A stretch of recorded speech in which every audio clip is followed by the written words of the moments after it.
বৃহস্পতিবার রাতে ইয়াদাল জালালি ওয়াল ইকরাম 111 বার পাঠ করলে কি হয় জানলে আপনি অবাক হয়ে যাবেন। প্রিয় ভাইরা আমার, প্রিয় বোনেরা আমার, কেউ যদি বৃহস্পতিবার রাতে ইয়াদাল জালালি ওয়াল ইকরাম এই একটি দোয়া 111 বার পাঠ করতে পারে, তাহলে আল্লাহ তাআলা তার সকল চাওয়া পূরণ করে দিবেন, তার সকল দোয়া আল্লাহ তাআলা পূরণ করে দিবেন। প্রিয় ভাইরা আমার, এবং এই বৃহস্পতিবার রাতকে বলা হয় জুমার রাত, এবং হাদিসের মধ্যে জুমার রাতের বিভিন্ন ফজিলত রয়েছে।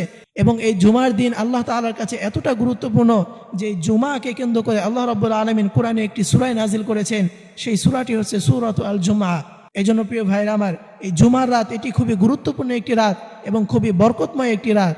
হাদিসের মধ্যে এই জুমার রাতের বিভিন্ন ফজিলত রয়েছে। হাদিসের মধ্যে এটাও বলা আছে 5 রাতের দোয়া কখনো ফিরিয়ে দেওয়া হয় না।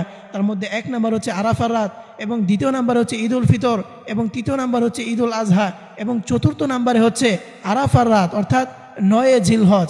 যে রাতটি হয় সেই রাতে যদি কোনো ব্যক্তি দোয়া করতে পারে তাহলে তার দোয়া কখনো ফিরিয়ে দেওয়া হয় না।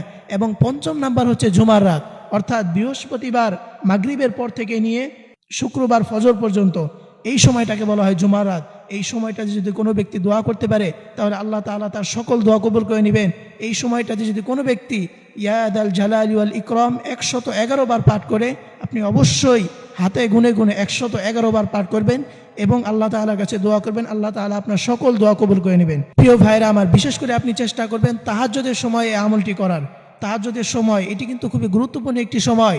তাহাজ্জুদের সময় অর্থাৎ ফজরের আজানের আগ মুহূর্তে যে সময় মানুষ তাহাজ্জুদ আদায় করে, এই সময় খুবই গুরুত্বপূর্ণ একটি সময়। কারণ এই সময় আল্লাহ রাব্বুল আলামিন নিজে প্রথম আসমানে এসে বান্দাদেরকে ডাকতে থাকে যে, হে বান্দা, কে আছো, কার কি লাগবে আমার কাছে চাও, আমি রব তাকে দিয়ে দিব। এজন্য প্রিয় ভাইয়ের আমার, বৃহস্পতিবার রাতে বিশেষ করে তাহাজ্জুদের সময় আপনি যদি ইয়াদাল জালালি ওয়াল ইকরাম 111 বার পাঠ করে দোয়া করতে পারেন, তাহলে আপনি দোয়া করতে দেরি আল্লাহ তাআলা আপনার দোয়া কবুল করতে দেরি করবে না।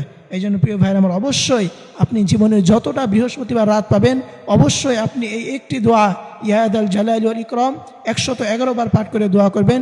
আল্লাহ তাআলা আপনার সকল দোয়া কবুল করে নেবেন, আপনার সকল চাওয়া আল্লাহ তাআলা পূরণ করে দিবেন, আপনার সকল অভাব অনটন আল্লাহ তাআলা দূর করে দিবেন।